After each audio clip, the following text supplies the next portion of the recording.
love you more and more, and more and more, and still yet more, till we become worthy of union with you, and help us all to hold fast to Baba's Naam till the very end. Avatar Meher Baba ki jai. Avatar Meher బాబాకి జై. ప్రీతం మెహర్ బాబా, నీవు ప్రసాదించిన ప్రవచన సారమును గ్రహించవలసిన తీరులో గ్రహించి సదవగాహన చేసుకొని వాటిని మా జీవనములలో ఆపాదించుకొని నిజాయితీ తోడను నిర్మల ప్రేమ తోడను వాటిని ఆచరించులాగున మా అందరినీ ఆశీర్వదించు. అట్టి ఆచరణత జీవన శైలిలో జీవించినట్లు మా అందరినీ అనుగ్రహించు. అవతార్ మెహర్ బాబా की जय. అవతార్ మెహర్ బాబా की जय. మెహర్ బాబాకి జై. జై. అందరికీ ప్రేమపూర్వక జై బాబాలు. మెహర్ ప్రభు ఆశీస్సుల వలన మనమంతా ప్రతిరోజు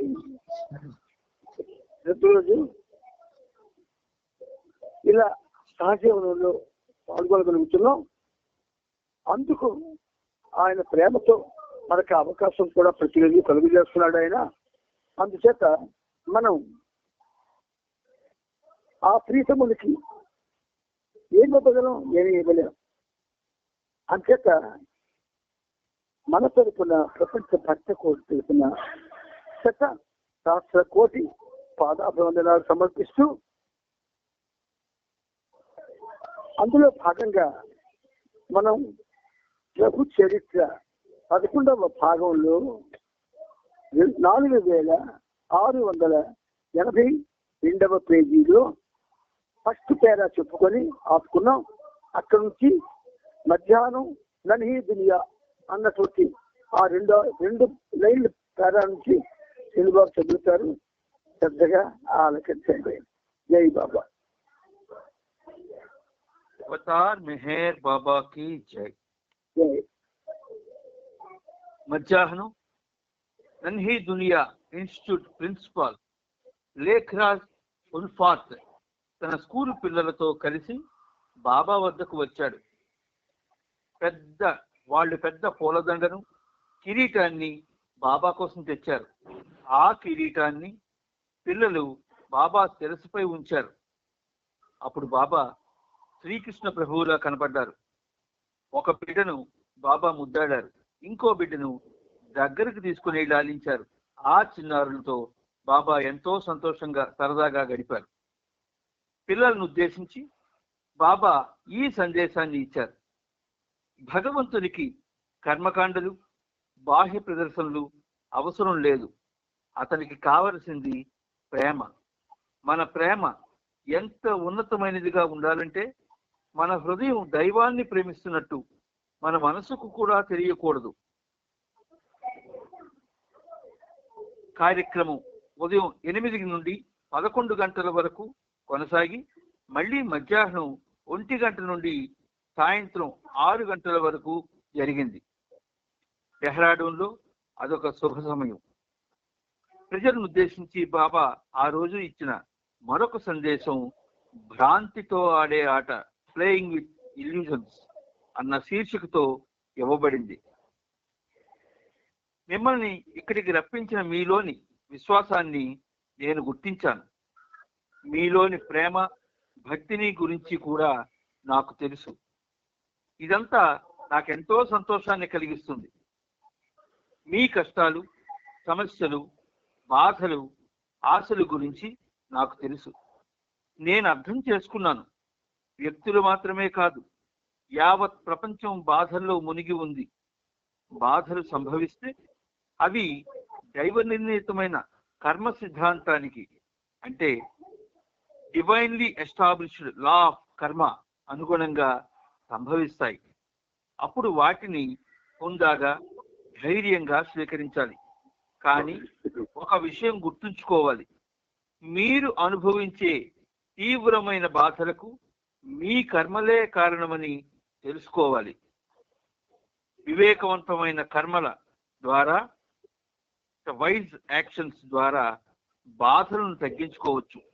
మానవ జాతికి కావాల్సింది ఆధ్యాత్మిక జ్ఞానం, స్పిరిచువల్ విజ్డమ్. దీని కొరకు మానవులు అవతారుణ్ణి గాని సంపూర్ణులైన సద్గురువుని గాని తప్పక ఆశ్రయించాల్సిందే. ఇందులో బాబా ఒక మాట అన్నాడు. ఒక విషయం మీరు గుర్తుంచుకోవాలి. మీరు అనుభవించే తీవ్రమైన బాధలకు మీ కర్మలే కారణమని తెలుసుకోవాలి. కర్మలు అంటే చేసేటటువంటి చేతలు, అదే కారణం అంటే మన చేతలే మనకి ఆ తీవ్రమైన బాధలను అనుభవించే పరిస్థితి తెస్తాయి. అందుచేత వివేకవంతమైన కర్మలు ద్వారా బాధ తగ్గించుకోవచ్చు. అయితే వివేకవంతమైన కర్మలు ఏమిటి అని మనం తెలుసుకోవాలి కదా.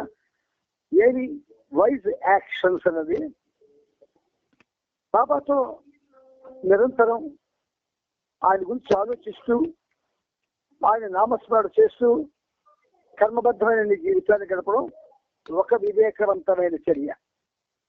రెండవది, ఆయన ప్రేమమయుడు కనుక ఆయన్ని ప్రేమిస్తూ అందరిలో కూడా బాబా ఉన్నారని అందరినీ ప్రేమించేటటువంటి ఒక అలవాటు చేసుకోవడం తెలివైన వివేకవంతమైన కర్మ. అలాగే మనలో ఈ అరిషడ్ వర్గాల ప్రేరణ వల్ల అనేక పొరపాట్లు చేసే గుణాలు ఉన్నాయి. అవి ఏదైనా ఒక పొరపాటు చేయాలనిపిస్తే, పొరపాటు అంటే సాధారణంగా బాబా ప్రేమికులు పెద్ద పెద్దవి చేయరు, ఎందుకంటే బాబా అంటే భయం ఉంది కనుక. కానీ కొంతమంది తెగించేస్తారు. ఆ తెగించిన వాళ్ళకి చాలా ప్రమాదం జరుగుతుంది. అందుచేత మనం తెగించడం. కానీ అసలు ఎందుకు మనం తప్పు చేయాలి? రోజు పశ్చాత్తాప ప్రార్థన చదువుతూ కూడా తప్పులు ఎందుకు చేయాలి? తప్పుడు మాటలు ఎందుకు ఆడాలి? తప్పుడు తోవలో ఎందుకు ప్రయాణం చేయాలి? మనకేం కర్మ?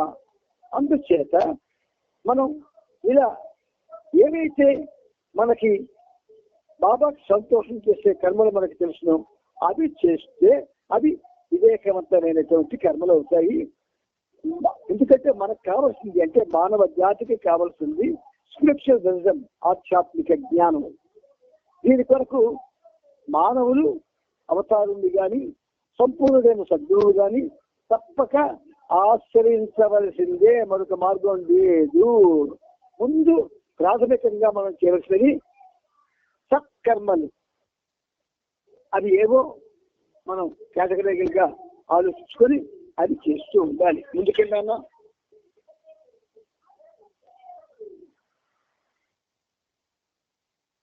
నానా ముందుకెళ్ళు. అజ్ఞానం వల్ల గాని భ్రాంతిమయమైన వాటి పట్ల ఉన్న వ్యామోహం వల్ల గాని బాధలు కలుగుతాయి. ఏ విధంగానైతే చిన్నారులు ఆట వస్తువులతో ఆడుకుంటారో అదే విధంగా ఎక్కువ మంది మాయకు సంబంధించిన విషయాలతో ఆడుకుంటారు. ఇహలోకానికి సంబంధించిన క్షణభంగురమైన విషయాల్లో తగులుకున్నారంటే మీరు బాధను తప్పనిసరిగా అనుభవించి తీరాల్సిందే. చిన్నపిల్లలకి తమ ఆట వస్తువుల్ని వదిలిపెట్టేయడం అంటే అది అంత తేలికైన విషయం కాదు. వాటితో ఆడే ఆట పిల్లలకి ఒక అలవాటుగా మారిపోతుంది. దానికి వసులైన పిల్లలు తమ అలవాటును మానుకోలేరు. అలాగే కోట్లాది జన్మల నుండి మీరు ఈ భ్రాంతితో ఆటలాడడానికి, ప్లేయింగ్ విత్ ఇల్యూజన్స్, అలవాటు పడిపోయారు. దీని నుండి బయటపడడం మీకు చాలా కష్టం. చూసారా? అంటే ఎక్కడ ఆయన దాపరికం ఉంచలేదు. ఆయన ప్రేమమయుడే అయినా ఇన్స్ట్రక్షన్స్, సూచనలు మనకి ఇవ్వడంలో చాలా మొగమాటంగా ఇస్తున్నాడు ఆయన. మాయకు సంబంధించిన విషయాలతో మనం ఆడుకుంటామంటున్నారు. అంటే క్షణభంగురమైన విషయాల్లో తగులుకున్నారంటే బాధను తప్పనిసరిగా అనుభవించి తీరాల్సిందే.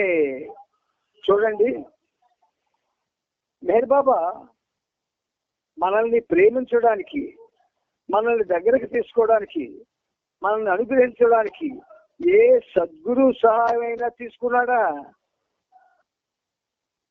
1922లో విశ్వమానవ కార్యక్రమం ప్రారంభించక పూర్వం సద్గురుల శుశ్రూషలో ఆయన తన జీవితాన్ని ప్రఫుల్లంగా గడిపాడు. ఆ తర్వాత విశ్వ కార్యక్రమం ఉడితే స్టార్ట్ చేశాడు. ఆయన స్వతంత్రంగా చేశాడు. ఏది చేసినా మనం కూడా కొన్నాళ్ళు తెలియక తప్పులు చేస్తూ ఉంటాం. ఏమిటా తప్పులు? చిన్న చిన్న చెప్తారు చూడండి. మెహర్ బాబా సెంటర్ కట్టుకున్నాము. 6:30 నుంచి 8:30 వరకు కార్యక్రమాన్ని మనమే పెట్టుకున్నాం. 6:30కి ఎంతమంది వెళ్తారండి?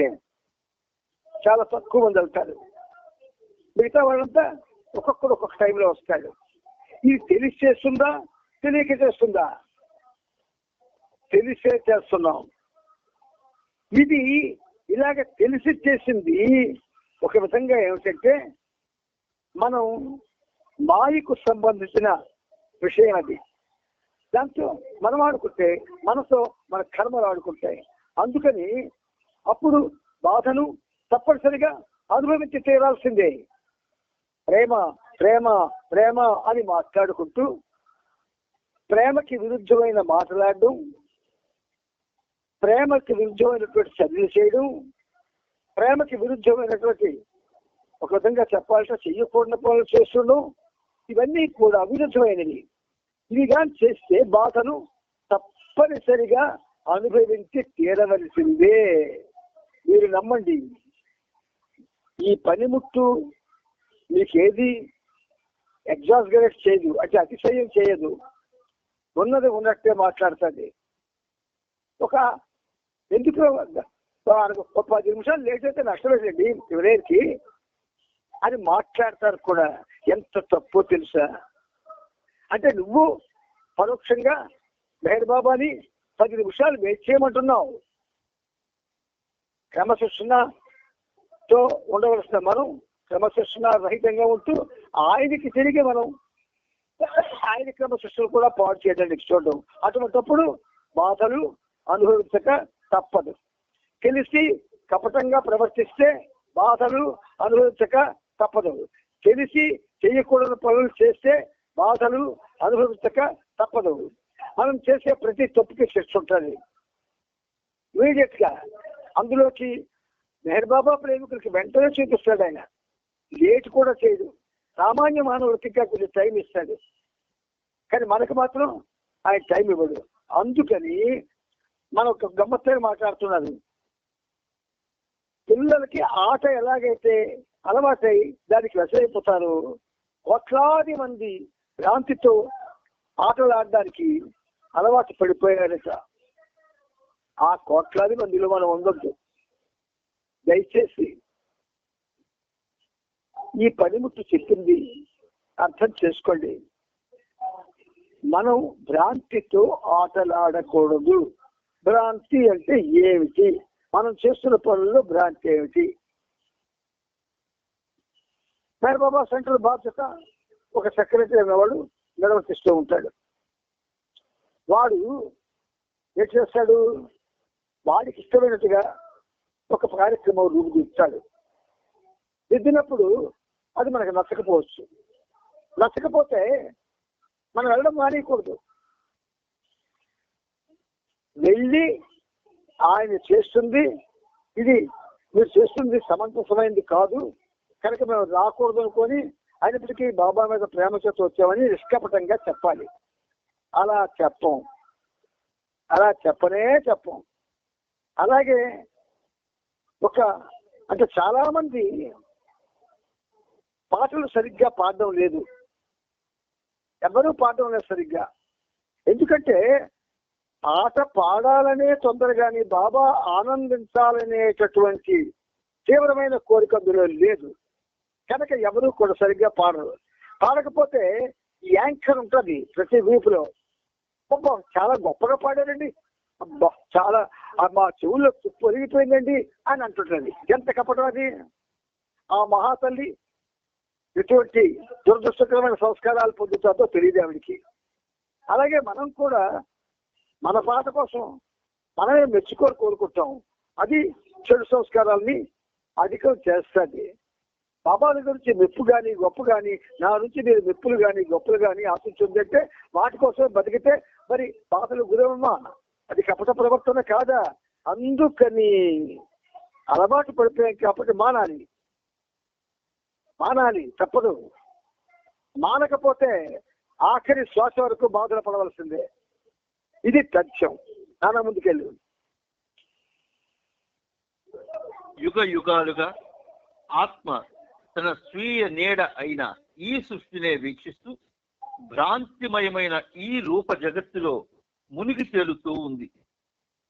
తన స్వీయ సృష్టి అయిన ఈ ప్రపంచానికి సమ్మోహితమై ఆ వ్యసనానికి బానిసవుతుంది. ఆత్మ సృష్టి అనే ఈ చక్ర భ్రమణంలో తగులుకుని యుగ యుగాలుగా దానినే అంటే ఆ మాయనే వీక్షించాలని కోరుకుంటుంది. ఆత్మ అంతర్ముఖమై ఆత్మజ్ఞానం కోసం తపించినప్పుడు ఆధ్యాత్మిక జిజ్ఞాసిగా మారుతుంది.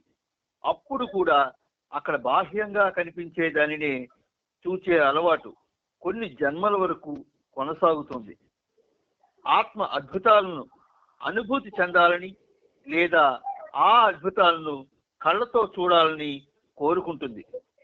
పురోగమించిన ఆత్మల విషయంలోనైతే మహత్తులను చేయాలను, కళ్ళకు కనిపించే వాటిని తనకు నచ్చిన విధంగా మార్చాలను ఆశిస్తాయి.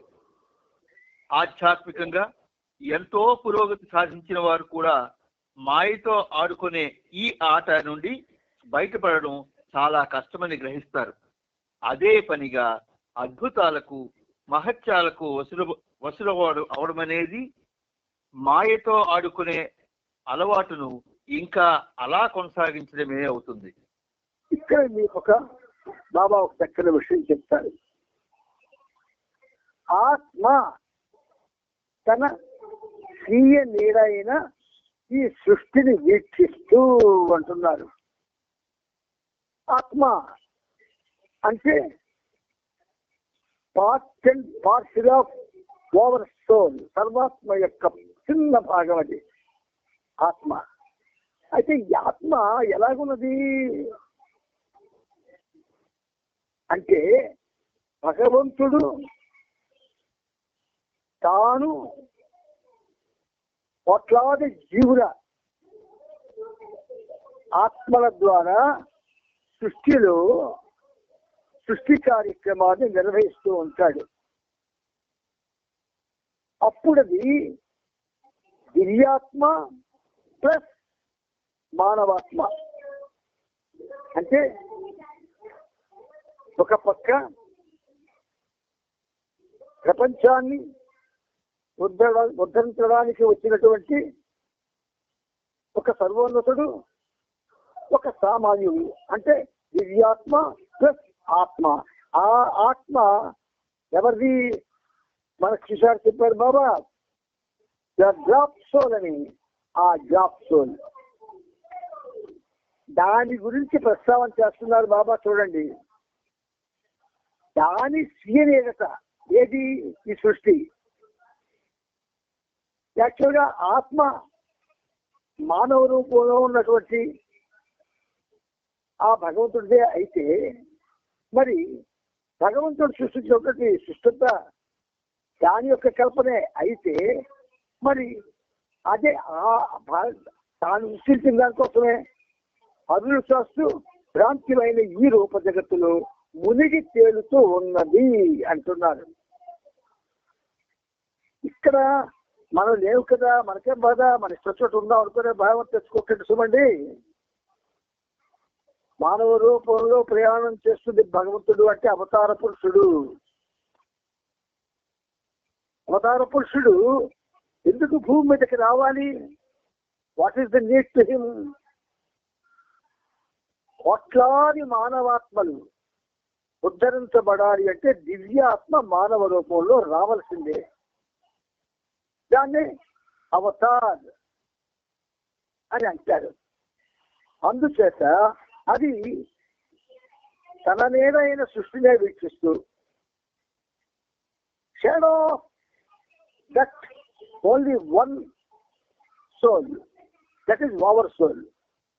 అందుచేత భ్రాంతిమైన రూపజగత్తులో అది మునిగి తేలుతూ ఉంటుంది. అంటే మనం లేవు, కానీ మనం నేనని నిరంతరం కూడా చాలా భద్రం చేసుకున్నాం కాబట్టి అది మనకి ఆపాదించబడిపోతుంది. జాగ్రత్తగా వినండి. మనం నేను అంటున్నాం కాబట్టి అది ఆయనకి మరి ఆపాదించబడడం లేదు, మనకి ఆపాదించబడిపోతుంది. మనకి ఎప్పుడైతే ఆపాదించబడుతుందో మనం దానికి సమ్మోహితమై ఆ వ్యసనానికి బానిస అయిపోతాం.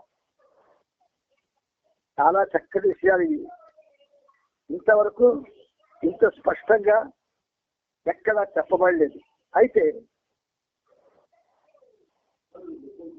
మహాభాగవతంలో 7-8 కాండాల్లో దీని గురించి కొంచెం ప్రస్తావన వచ్చింది. అది ఇప్పుడు బాబా చెప్పినటువంటి ఈ విధంగానే చెప్పబడినప్పటికీ బాబా ఇంకా స్పష్టంగా చెప్పాడు అనమాట. బాబా చెప్పడంలో చాలా స్పష్టత ఉంటుంది. ఆత్మ సృష్టి అనే ఈ చక్ర భ్రమంలో తగులుకొని అసలు తల్లి కడుపులోంచి బయట పడినప్పుడు పరిశుద్ధంగా ఉంటుంది ఆత్మ, పరిశుద్ధమైన బిందు ఆత్మ. ఈ విషయాన్ని మనకి ఎంతో మంది తాత్వికులు చెప్తూనే ఉంటారు. అయితే ఇది ఇలా బయటికి రాగానే ఒడ్డు కట్టేస్తారు చూసారా గట్టి బిడ్డకి, అప్పుడు భ్రాంతిలో పడిపోయి దానిలో తగులుకుంటుంది పూర్తిగా. అంటే సాలెగూడులో సాలెపురుగు ఎలా చిక్కుకుపోతుందో ఆత్మ ఈ చక్రభ్రమణంలో పూర్తిగా భ్రాంతికి అతుక్కుపోతుంది. అయితే అలా అతుక్కుపోయినటువంటి ఆ ఆత్మ లేక బిందు ఆత్మ అంతర్ముఖం అంటే ఏమిటయ్యా అంటే అర్థంలో మన ముఖాన్ని మనం చూసుకోవడము కాదు, ఇలాగా తల వచ్చి చూసుకోవడము కాదు. అంతర్ముఖం అంటే నేను శాశ్వతుణ్ణి అనే ఎరుక ఆత్మ రూపంలో ఉన్న భగవంతుడికి రావాలి. ఎలా వస్తుంది? నువ్వు నేను అని చస్తూ ఉంటే నిరంతరం ఆయన ఎలాగా భావనకి గురవుతాడు ఆయన. అందుచేత అంతర్ముఖమై బాహ్యముఖమై ప్రయాణం చేస్తున్నాం. తప్పకుండా నాకు తయారు చేస్తున్నాం మన కోసం అనాల్సి వస్తుంది. కానీ బాహ్యముఖంగా ప్రయాణం చేస్తున్నాయి ఆత్మలన్నీ మానవ రూపంలో ఉన్న భగవంతుడితో. అందుచేత ఆత్మజ్ఞానం కోసం ఆ అంతర్ముఖం అంటే ఏమిటి? తనను తాను తెలుసుకోవడానికి, తానేమిటో అనుభవం పొందడానికి తన యొక్క ఆ ప్రయాణాన్ని బాహ్యంగా కాక అంతర్ముఖంగా చెయ్యాలి. కొంచెం ఒక విధంగా ఇవి అర్థం కానట్టున్నా అర్థం కానివి మాత్రం కావు. అందుచేత అదేం చేస్తుంది? ఆత్మజ్ఞానం కోసం తప్పించినప్పుడు ఆత్మజ్ఞానం అంటే నేను మనిషిని కాను, నేను ఈ శరీరాన్ని కాను, బాబా చెప్పినట్టు నేను బిందు ఆత్మని. ఈ బిందు ఆత్మ అంటే ఆత్మ. ఈ ఆత్మలన్నీ కూడాను ఏ ఆత్మలో ఉన్నాయి? మానవ దేహంతో అవతరించినటువంటి అవతారులు ఆయన ఆత్మతో సంగమించి ఉన్నాయి. కానీ ఆ ఎరుక లేకుండా ప్రత్యేక భావనతో నేను ఫలానా అనుకుంటుంది. అది పోయి ఆత్మజ్ఞానం కావాలి నాకు. అదే కదా కురుక్షేత్ర రంగంలో అర్జునుడికి కృష్ణ పరమాత్మ బోధించింది ఆత్మజ్ఞానమే.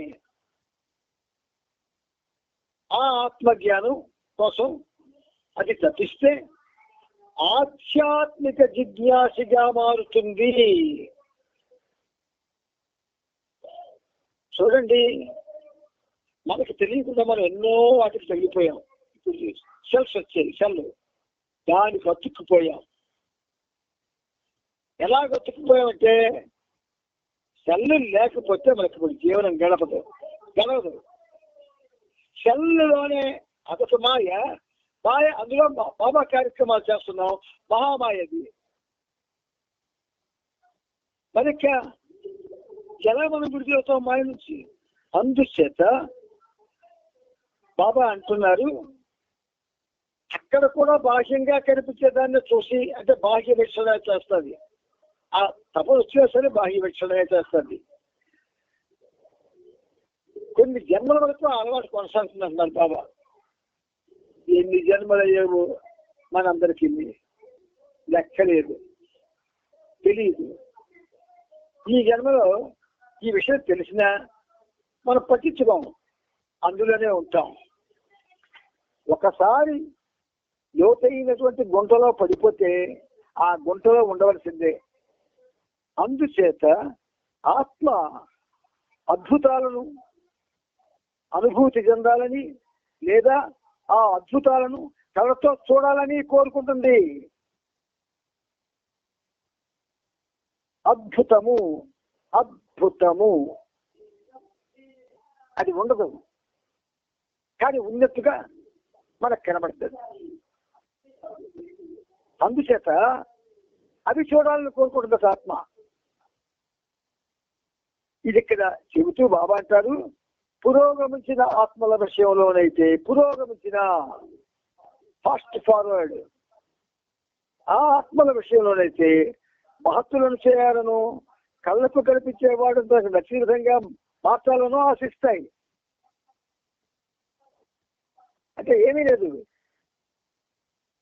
7 planes ఆఫ్ కాన్షియస్నెస్ లో 1, 2, 3 planes దాటిన వాడికి ఈ పరిస్థితి వస్తుంది.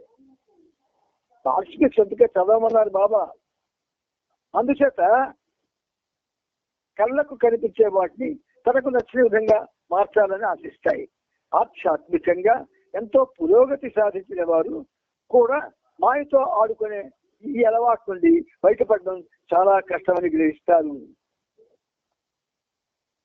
అందుచేత అదే పనిగా అద్భుతాలకు, మహత్యాలకు వసూలవడం అనేది మాయతో ఆడుకునే అలవాటును ఇంకా అలా కొనసాగించడమే జరుగుతుంది. శుద్ధమైనటువంటి సత్య ఆత్మ లేక అనంతాత్మ తన స్వస్థానాన్ని విడిచిపెట్టి బిందు ఆత్మ రూపంలో ఎప్పుడైతే ప్రయాణం సాగిస్తుందో భూమి మీద, అప్పుడు ఆ భూమి మీద దానికి ఏమవుతుంది? అదైతే మానవ రూపంలో ఉన్న భగవంతుడే, కానీ ఎక్కడ అతుక్కుపోయింది? భ్రాంతిలో అతుక్కుపోయింది, మాయలో అతుక్కుపోయింది. నేను ఫలానా అని నిర్వహిగిపోతుంది. అది ఎలా మళ్ళీ వెనక్కి వస్తుందో ఆలోచించండి. నానా ముందుకెళ్ళి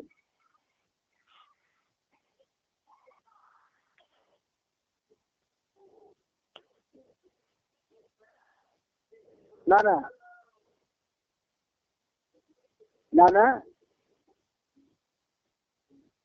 హలో, మీకు నిజమైన స్వేచ్ఛను ప్రసాదించేవి అద్భుతాలు కావు. అద్భుతాల పట్ల అవగాహన మాత్రమే మీకు అట్టి నిజమైన స్వేచ్ఛను సాధించి పెడుతుంది. దైవీ మానవుని పట్ల మీకు దృఢ విశ్వాసం, చెదరని ప్రేమ ఉన్నట్లయితే చిరంతరమైన సత్యాన్ని చేర్చేందుకు స్పష్టమైన, క్షేమకరమైన మార్గం మీకు దొరికినట్లే. ఎట్టి ప్రాముఖ్యత లేని వాటితో ఆడుకుంటూ కాలం వృధా చేసేందుకు నీకు సమయమే ఉండదు. సత్యం, ప్రేమ చూపే దారిలో నడవండి. భగవంతుని చేరేందుకు ఇదే సులువైన మార్గం. నిన్ను సమ్మోహితులను చేసే భ్రాంతుల నడుమ నడవడానికి బదులు ఎన్నటికీ మారిన సత్యానికి విధేయుడవై నడవడం ద్వారా ఆ చిరంతన సత్యంతో సుప్రతిష్ఠులు కాగలరని, అంటే శాశ్వతమైన సత్యంతో ఐక్యము కాగలరని మీరు ఆశించవచ్చు. నేను మౌనం వీడి మాట్లాడినప్పుడు అది ఒకే ఒక్క దివ్య పరమై ఉంటుంది. అది మాటలన్నిటికీ మూలమైన మాటగా లేక సత్యమే ఆవిష్కరమై ఒక పదంగా రూపుదిద్దుకుంటుంది. ఈ పదాన్ని హృదయం ద్వారానే వినాలి గాని కేవలం మనసుతో మాత్రం కాదు. ఇది నీ అంతరాలలో చొచ్చుకొని నీకు జాగృతిని ప్రసాదిస్తుంది. మీకు నా ప్రేమాశీస్సులు. చూసారా, బాబా ఏ ప్యాటర్న్ లో, ఆయన ప్యాటర్న్ ఆఫ్ టీచింగ్ వేరు. ఏ ప్యాటర్న్ లో అయితే ఆయన మనకి బోధ చేస్తాడో ఆ ప్యాటర్న్ మరి మారుతుంది ఆయన. చూడండి, అద్భుతాలు మీకు స్వేచ్ఛ ప్రసాదించవు. ఈ ప్రపంచంలో అద్భుతాలు చేసేవాళ్ళు ఉన్నారు. ఎవరు? 3-4 భూమికల నడుమ ఉండి ప్రజల యొక్క మెప్పు గొప్పలకి వశమైపోయి అటువంటి తొలి రోజుల్లో చేసిన వాళ్ళు ఉన్నారు. అయితే అద్భుతాల పట్ల అవగాహన మాత్రమే మీకు అట్టి నిజమైన స్వేచ్ఛను సాధించి పెడుతుంది. ఈ అండర్లైన్ చేసుకోండి ఈ లైన్. ఎవడో వ్యక్తి వస్తాడండి, అసలు చాలా దొంగతనాలు ఇలాగే జరుగుతున్నాయి. గెడ్డము, కాషాయ వస్త్రము, పెద్ద జుట్టు ఇవన్నీ ఉన్న వాళ్ళని చూడగానే మనం అట్రాక్ట్ అయిపోతాం. అట్రాక్ట్ అయిపోయి వాడు పెద్ద సాధువు లేకపోతే మహత్యాలు తెలిసిన వాడు అనుకుంటాం. మనకి అవగాహన ఎలాగుండాలి?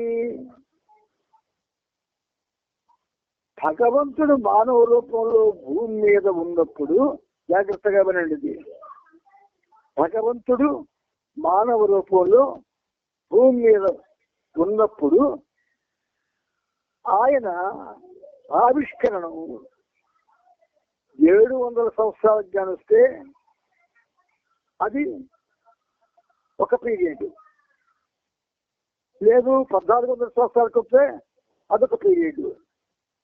అలా ఆ 2 పీరియడ్లో ఆయన యొక్క ఆ దివ్యత్వం, దివ్యమైనటువంటి కార్యనిర్వహణ, మానవుల్ని రక్షించడానికి చేసేటటువంటి సాధారణమైనటువంటి అంశతుల్యమైనటువంటి పనులు, ప్రేమని పంచడం, ఇలాంటివన్నీ చేస్తాడు ఆయన. అది ఆ అవగాహన మనకుంటే మంత్రాలు, మాయలు, అద్భుతాలు చేసిన వాళ్ళని ఆశ్రయించము. దైవీ మానవుని పట్ల అంటే గాడ్ మ్యాన్ మీకు దృఢ విశ్వాసం, ఫర్మ్ ఫెయిత్ అంటారు బాబా. నిన్ను నిలుగునా కత్తితో నరికిస్తానన్నా నేను బాబాని విడిచిపెట్టిన స్థాయిలో మనం ఉండాల. ఏమీ అక్కర్లేదు. ఇప్పుడున్న ప్రభుత్వం ఒక ప్రకటన చేస్తుంది, మేరు బాబా దేవుడని ప్రసారం చేసిన వాళ్ళని, వాళ్ళ వెనక తిరిగిన వాళ్ళందరినీ కూడా వెంటనే అరెస్ట్ చేయండి అని ఒక ఆజ్ఞ జారీ అయింది అనుకోండి. ఎవ్వరూ బాబా పేరు ఎత్తాం, ఇళ్లలోంచి బయటికి ఫోటోలు కూడా తీసేస్తాం. అది ఫర్మ్ ఫెయిత్ కాదండి. ఫెయిత్ అంటే it is not firm faith. అది అంతటి మహోన్నతమైనటువంటి ప్రేమ లివింగ్ అవతారాల మీద మనకు ఉండాలి. అంత ప్రేమ ఉన్నవాళ్ళు నాకు ఇప్పటికి నాకు ఎదురవ్వలేదు.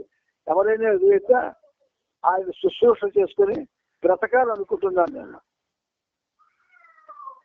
లేదు, అందుచేత బాబా మనకి సత్యాన్ని చెప్తున్నప్పుడు దాన్ని మనం గ్రహించాలి. దైవీ మానవుని పట్ల మీకు దృఢ విశ్వాసం అంటే ఫర్మ్ ఫెయిత్, అన్ఫేడింగ్ లవ్, చెదరని ప్రేమ ఉన్నట్లయితే చిరంతరమైన సత్యాన్ని చేర్చేందుకు స్పష్టమైన క్షేమకరమైన మార్గం మీకు దొరికినట్లే. మనం ఆ మార్గం ఇప్పుడు పట్టుకోలేకపోయాం.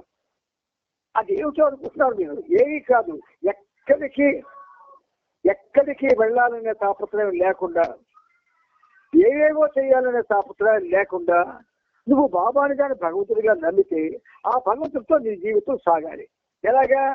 మరి కర్మబద్ధమైన జీవితాన్ని వదులుకోలేవు కదా. దీనికి వివాహం అవుతుంది, దానికి ఆ గృహ సంబంధమైన కార్యాలు చేయవలసిన బాధ్యత ఉంటుంది. అలా చేస్తున్న ఆ స్త్రీకి దాని పిల్లని పోషించవలసిన బాధ్యత భర్తకు ఉంటుంది. ఇదేమిటిది? ఒక విధంగా చెప్పాలంటే, ఒక పండు ఉందనుకోండి చెట్టుకి, చెట్టు కాండానికి పండు వేలాడుతుంది. కాండానికి చెట్టుకి వచ్చి ఒక పుడక ఉంటుంది చూడండి, అలా వేలబడుతుంది. ఆ పుడకే ఈ ఇహలోక బంధాల యొక్క బాధ్యతలు. నాట్ యువర్ రెస్పాన్సిబిలిటీ అంటే కాండానికి మామిడి పండుకి మధ్యలో ఉన్నటువంటి క్యాన్ ఉంటుంది చూసారా, అది రెస్పాన్సిబిలిటీ. కానీ మామిడి పండులో అద్భుతమైనటువంటి స్టీప్ ఉంటుంది, అది భగవంతుడు. అందుచేత బాబా ఏమంటున్నారు? శాశ్వతమైనటువంటి సత్యాన్ని చేర్చేందుకు స్పష్టమైన క్షేమకరమైన మార్గం మీకు దొరికినట్లే. ఎప్పుడు?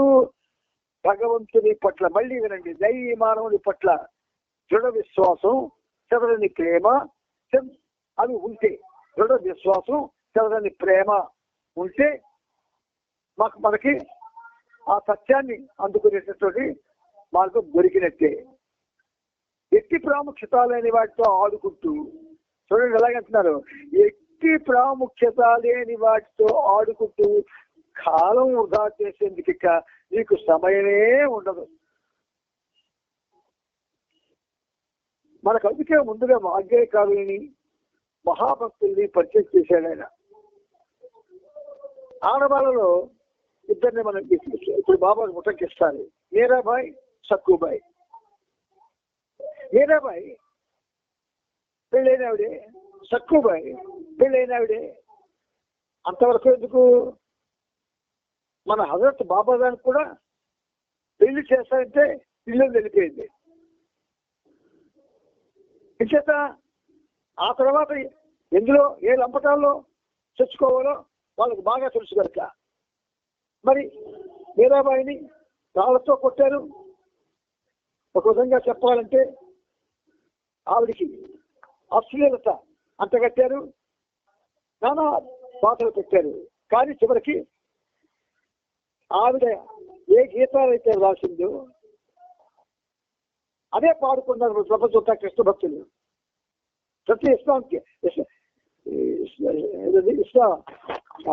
టెంపుల్స్ ఉన్నాయి కదా, పెద్ద పెద్ద ఇస్కాం. ఆ ఇస్కాం టెంపుల్స్ లో మీరా ఎక్కువ పాడతారు, ఇస్కాన్ టెంపుల్ లో. మరి సక్కుబాయి బాధ్యతతో ఉన్నటువంటి గురిని ఎప్పుడైతే సందర్భం వెళ్తానంటే ఆవిడికి అద్దొచ్చిందో వెళ్ళిపోయిందంటే, అప్పుడు ఆవిడ వేషంలో ఆ బాధ్యతలు శ్రీకృష్ణుడు చేశాడు వాళ్ళ ఇంట్లో. ఇవన్నీ చదువుకున్నాం, మనకు తెలుసు. కానీ మాయ నువ్వు వచ్చేసి సెంటర్లో ఏదో ఉపయోగిస్తావు, సెంటర్లో ఏదో పొందిస్తావు అన్న భ్రమ, లేదు సమాసం ఏదో పొందిస్తావు అని భ్రమ, లేదా అలా వెళ్తుంటే నీకు దండలు లేదా మరొక రకమైన సన్మానాలు జరిగిపోతాయని భ్రమ. అవన్నీ ఎందుకు మనకి? Positive use of it. 1968 నుంచి కూడా ఇలాగే తిరిగింది 10 ఉట్లు సెంటర్లకి, కార్యక్రమాలకి, అన్నిటికీ నిలిపోవడమే. చిన్నపిల్లలాగా, పిచ్చోళ్ళలాగా. సడన్ గా బాబా స్టాప్ చేశాడు. ఎక్కడికి నువ్వు వెళ్ళొద్దు, బీ విత్ మీ అన్నాడు. ఎస్, ఆయన బీ విత్ మీ అన్నటువంటి డైరెక్షన్ ఇవ్వకపోతే నేను ఇంట్లో ఉన్ను బాధ ఉన్నా సరే. అందుచేత ఇక్కడ ఏమంటున్నారు? ఏ ప్రాముఖ్యత లేని వాటితో ఆడుకుంటూ కాలం వృధా చేసేందుక నీకు సమయమే ఉండదు. సత్యం ప్రేమ చూపే దారిలో నడవండి. సత్యం ప్రేమ, సత్యం బాబా, ఆయన దివ్య ప్రేమ, ఆ బాటలో నడవండి. భగవంతుని దరిచేరేందుకు ఇదే సరైన మార్గం.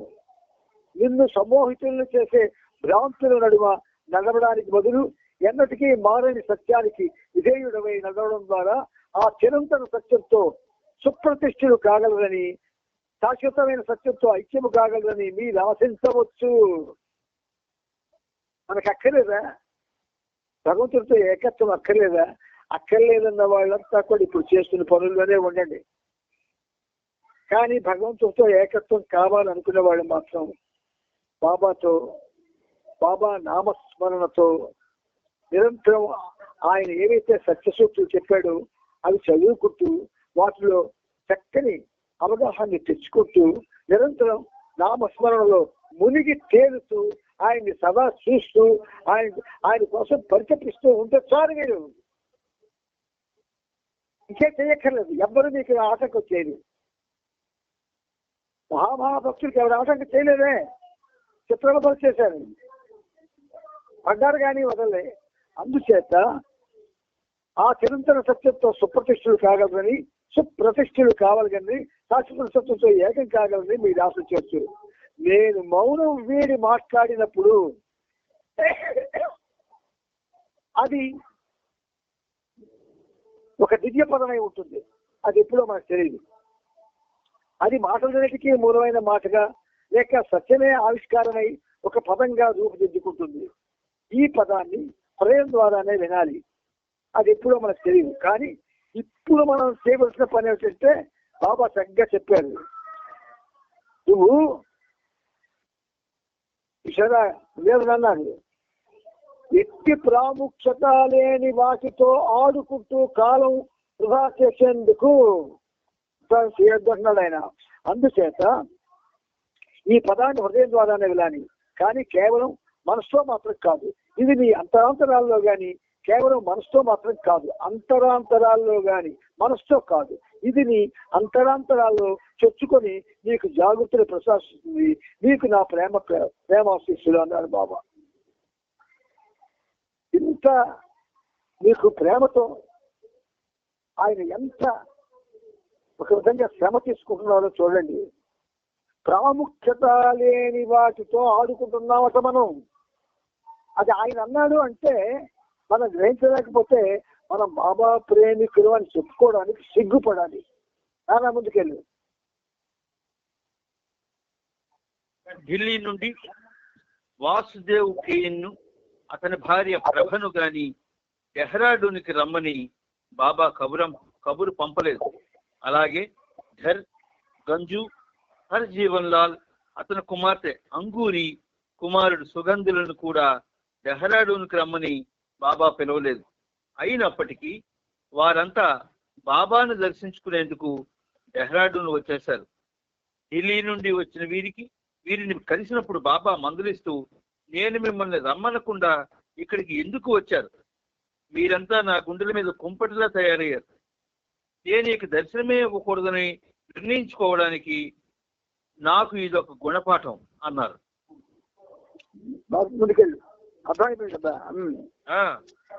ఢిల్లీ ఎప్పుడు వస్తున్నావు బాబా? ఈ సంవత్సరం గడిచేలాగా వస్తానని మాటిచ్చావు కదా అని వాసుదేవ్ కేన్ బాబాను అడిగాడు. మీరిక్కడికి రాకుండా ఉండుంటే నేను తప్పక ఢిల్లీ వచ్చిండేవాడిని. అదీగాక నేనెవరన్నది మీరు గ్రహించి ఉన్నట్లయితే ఇప్పటికే నేను అక్కడ ఉన్నట్లే కదా అని బాబా అన్నారు. రిటైర్డ్ పోలీస్ అధికారి సర్దార్ వీరేందర్ సింగ్ కొద్ది రోజుల క్రితం బాబాను కలిసేందుకు వచ్చాడు. అతడు ఉదయం నుండి సాయంకాలం వరకు దర్శన కార్యక్రమం ఏర్పాటు చేయడంలోనే పూర్తిగా నిమగ్నమై ఉన్నాడు. బాబా మాత్రం ఏదో ఒక మిషపై అతను తన వద్దకు తరచుగా పిలిచేవాడు. నీవు భోజనం చేశావా అని ఒకసారి, నీవు టీ త్రాగావా అని మరొకసారి అడిగేవారు. వీరేందర్ సింగ్ పట్ల బాబా ఆనందంగా ఉన్నారు. ఆ ఆనందంలో మండలి వాళ్లతో ఆ కొత్త దౌలత్ సింగ్ పిలవండి అనేవారు. అతనికి బాబా పట్ల గల అమితమైన ప్రేమే బాబా దౌలత్ సింగ్ ను గుర్తు చేసుకునేటట్టు చేసింది.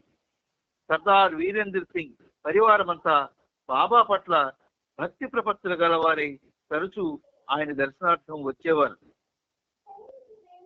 మెహర్ బాబాను గతంలో దర్శించిన అనుభవం ఉన్నట్లుగా అనేక మంది చెబుతుంటారు. ఈ విషయాన్ని గురించి బాబాను ప్రశ్నించినప్పుడు లెక్కకు మించినంత మందికి వారి వారి గత జన్మల నుండి నాతో సంబంధం ఉంది, ఒకే సాగరంలోని బిందువులే వీళ్ళంతా, సాగరాన్ని ఏ బిందువు ఎప్పుడూ వీడి ఉండలేదు. వచ్చిన సందర్శకుల్లో అధిక సంఖ్యాకులు నన్ను తమ గత జీవితాల్లో కలిసిన వారే. అలా వారు యుగాల నుండి కలుస్తూనే ఉన్నారు. నూతన వేషంతో వచ్చిన పాత మిత్రులే వాళ్ళంతా అని బాబా సమాధానం ఇచ్చారు. ఉదాహరణగా బాబా శత్రుఘ్న కుమార్ వైపు తిరిగి, నీ పూర్వజన్మల్లోని ఒక జన్మలో హెలెన్ నీకు పినతండ్రిగా ఉన్నాడు అని విశదపరిచారు. మధ్యాహ్నం 2:25 బాబా తన దర్శనార్థుల్లో ఒకరి కోసం అక్షర ఫలకంపై ఇలా సందేశాన్ని వినిపించారు. భగవంతుడు మనందరిలోనూ సమానంగా ఉన్నాడు. మనం అతన్ని తప్పక ప్రేమించాలి, సాక్షాత్కరింపజేసుకోవాలి. అప్పుడు మన బాధలకు ముగింపు వస్తుంది. అట్టి అనుభవం పొందడం కోసం మనం భగవంతుణ్ణి ప్రేమించి తీరాలి.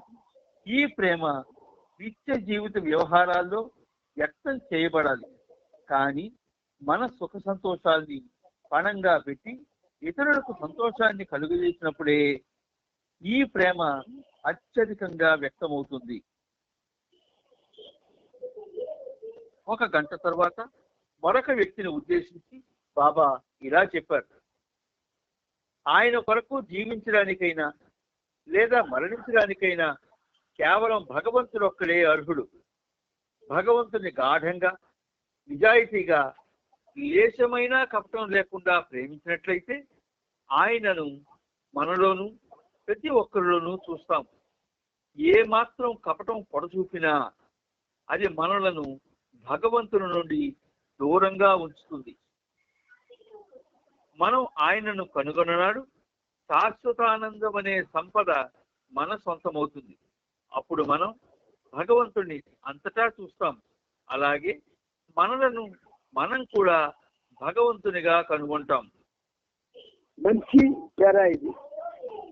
బలిరా ప్రేమిక అనే ఒక పాట ఉంది విజయ గీతావళిలో. ఆ పాటలో ఈ సబ్జెక్ట్ ఉంది. అయితే ఇక్కడ బాబా ఎలా ప్రారంభించారు చూడండి.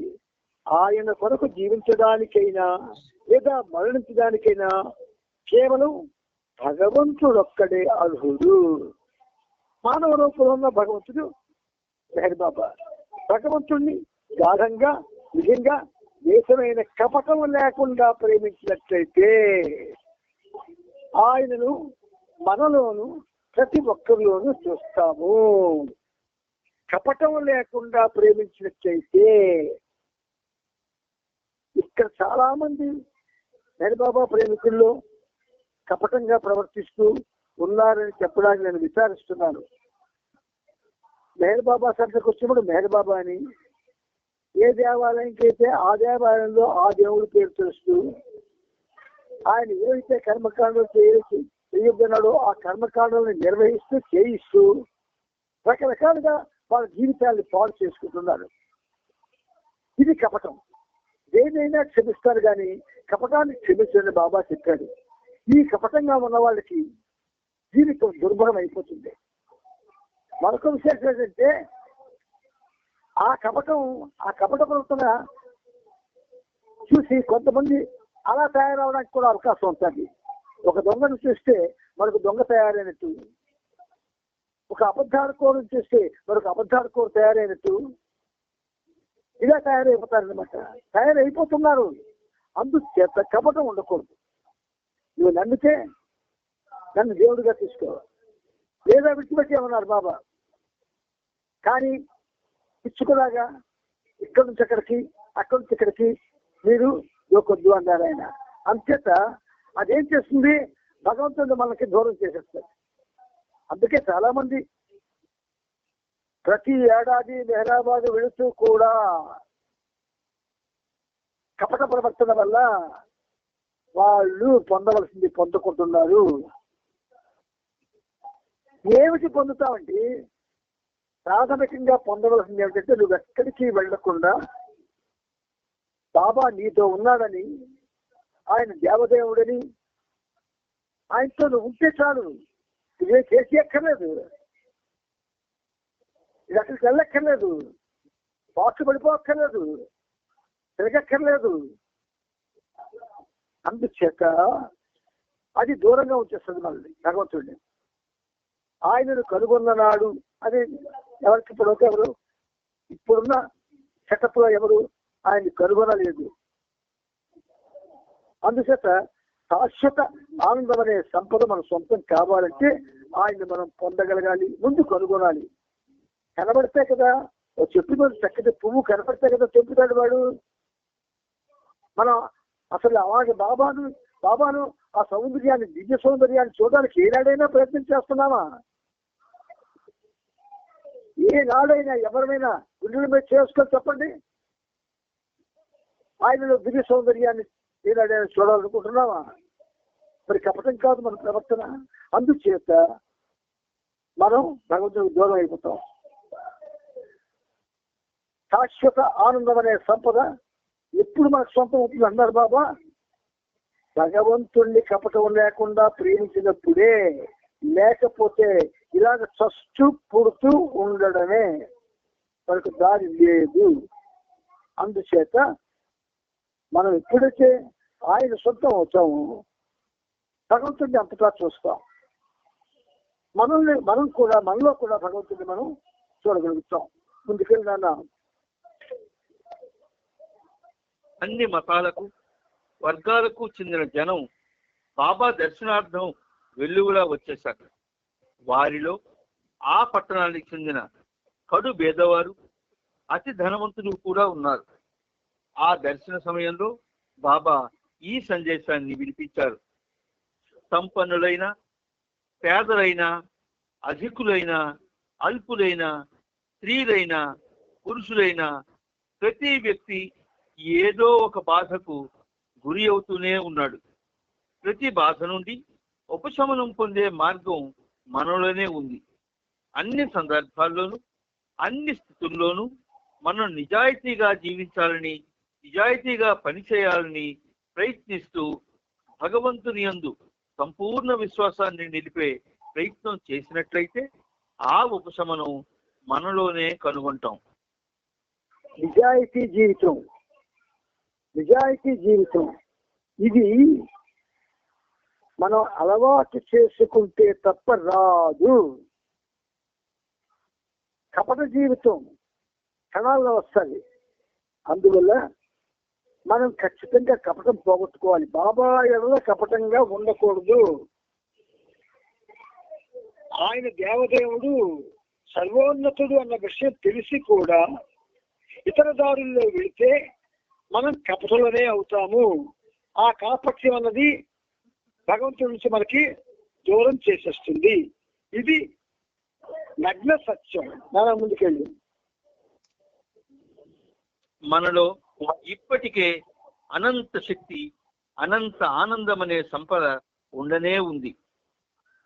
భగవంతుడి ఈ శాశ్వత ఖజానాను, ఎటర్నల్ ట్రెజర్స్ ఆఫ్ గాడ్ అనుభవించకుండా మనం జీవించే జీవన విధానమే అడ్డు తగులుతోంది. ఆ ప్రేమ మీరు పొందాలని, భగవంతుడిని ప్రేమించవలసినట్లుగా మీరు ప్రేమించగలగడానికి నా ఆశీస్సులు మీకు అందిస్తున్నాను. చూశారా? చిన్న పిల్లలు అంటే మీకు అందుకే ప్రహ్లాదు గురించి నేను చెప్పడం ప్రతిసారి చెప్తూ ఉంటాను. చిన్నవాడు, 7 ఏళ్లవాడు,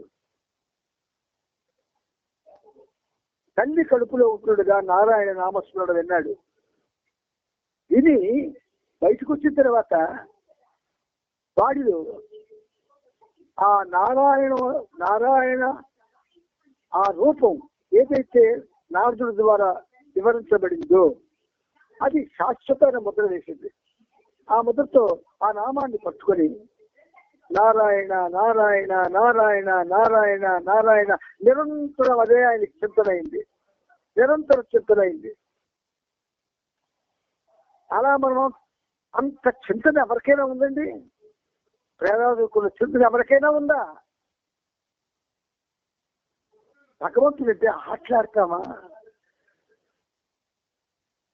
అటువంటి చింతన లేకపోతే నీకెప్పుడు నీ చింతనే అయితే, నీ వ్యక్తిత్వ చింతనే అయితే, నీ వ్యక్తిగత అవసరాల చింతనే అయితే, నీ బాధల చింతనే అయితే, మరి నువ్వు ఆ చింతనలోకి ఎప్పుడు వెళ్తావు? భగవంతుడు దూరం అయిపోతున్నాడు, అందరూ దూరం అయిపోతున్నాడు. గుర్తొచ్చుకోండి. తెల్లటి బట్టలు వేసుకొని ఎక్కడి మాట్లాడితే స్టేజ్ ఎక్కి భగవంతుడి దగ్గరికి ఎవరు? నీలో నిత్య నిరంతర భగవత్ చింతన ఉండాలంటే బాబా చింతన ఉండాలి. ఆ చింతన ఉన్నప్పుడు నీకు ఆ అవకాశం ఇస్తాడు ఆయన. అందుచేత మనలో ఉన్నటువంటి అనంత శక్తులు ఉన్నాయి. అనంత శక్తి, అనంత ఆనందం ఇవన్నీ ఎక్కడున్నాయి? మనలోనే ఉన్నాయి. అంచేత ఆ ఆనందం అనేటటువంటి సంపద ఆయన చింతనలో ఉంది, బయట లేదు. అవునండి, 69లో బాడీ డ్రాప్ చేస్తే బాబా కొన్ని లక్షల సహవాసం అయ్యాయి. ఇంకా వాటి మీద వ్యామోహం పోదా నీకు? ఇంకా పాటల మీద వ్యామోహం పోదా? ఇంకా మాటల మీద వ్యామోహం పోదా? ఇంకా ఈ తెలుగుల మీద పూర్తిగా వ్యామోహం పోదా? ఎంతకాలం అండి? అలాగే చచ్చిపోతున్నారు నన్ను. కానీ చచ్చిపోతే ఫలానా వాళ్ళు బాబాలో లేదని ఎప్పటి చెప్తున్నాడు వీడు, దగ్గరుండి పంపించినట్టు.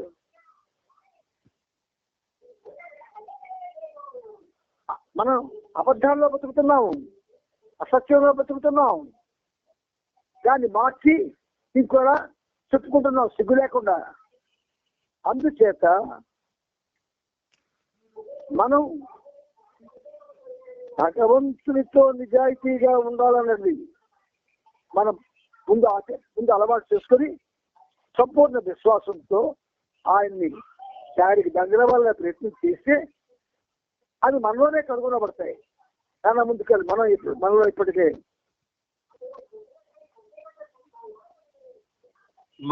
ఇప్పటికే అది అయిపోయింది. అయిపోయిందా? అదే లేదు. సరే, అయితే ముందుకెళ్ళి బయట బాబా సాహిత్యాన్ని ప్రజలకు విక్రయించడంలో కేకి నాదావాలా నిమగ్నమై ఉన్నాడు. బాబాను గురించి తీస్తున్న సినిమాలో తాను కూడా కనిపిస్తే బాగుంటుందని అనుకున్నాడు. కానీ తనకి అప్పగించిన విధిని నిర్వర్తించాల్సి ఉన్నందున అక్కడే నిలకడగా తన పనిని కొనసాగిస్తూ లోపల జరుగుతున్న కార్యక్రమానికి హాజరు కాలేకపోయాడు. కానీ ఉన్నట్టుండి బాబా కేకీని పిలిపించి ఫిల్మ్ తీస్తున్న మదంతో మా ఇద్దరిని కలిపి ఫోటో తీయి అని ఆదేశించారు. కేకి అమితంగా సంతోషించి బాబా తనను విస్మరించలేదని గ్రహించాడు. చూశారా, మీరు అన్నీ మర్చిపోయి బాబా చింతనతో ఉంటే ఆయనకి మీ యందు కనిపించని చింతన ఉంటుంది. అది దగ్గరకు రప్పించుకుంటుంది. అది స్పష్టంగా ఈ పేరాలో మనకు చెప్పబడింది. ముందుకు వెళ్ళన్నా. చిత్రగుప్త కుమార్ మిత్రుడు బ్రహ్మదత్ డెహ్రాడూన్కి 35 మైళ్ళ దూరంలో ఉన్న చోర్పూర్ పట్టణంలో ఉంటున్నాడు. ఈ ప్రాంతంలో కూడా బాబా దర్శనం ఇవ్వాలని అతడు కోరగా బాబా అంగీకరించారు. అప్పటికే అక్కడ భావు దేశముఖులు బాబా గురించి ప్రసంగించి ఉన్నారు. అక్కడి ప్రజలు బాబాను దర్శించుకోవాలని ఎంతో కుతూహలపడుతున్నారు. బ్రహ్మదత్ అన్ని ఏర్పాట్లు చేశాడు. ధర్మశాలలో కార్యక్రమాన్ని నిర్వహించారు. నవంబర్ 3వ తేదీ మధ్యాహ్నం 2:30 బాబా కారులో చోర్పూర్ చేరుకున్నారు. బాబాతో కొంతమంది మండలి వారు ఉన్నారు. మిగతా సభ్యులు ముందుగానే బస్సులో అక్కడికి చేరుకున్నారు. సుమారు 2000 మంది సమావేశమయ్యారు. వారంతా బాబాను జై జయధ్వానాలతో శ్లాఘించారు. ఆ దర్శన సందర్భంలో బాబా ఈ దిగువ సందేశాన్ని ఇచ్చారు. మన జీవితాన్ని భగవంతునికి లేదా సద్గురువుకు అర్పించుకోవాలి. అంటే మన సుఖ దుఃఖాలని, పాప పుణ్యాల్ని, శక్తియుక్తుల్ని, బలహీనతల్ని అన్నింటినీ అర్పించుకోవాలి. నిజాయితీతో మన జీవితాన్ని అర్పించుకోవడం ద్వారా మనం స్వేచ్ఛను పొందగలం. అప్పుడు భగవంతుడే లేదా సద్గురువే మన బాధ్యతను తనపై వేసుకుంటాడు.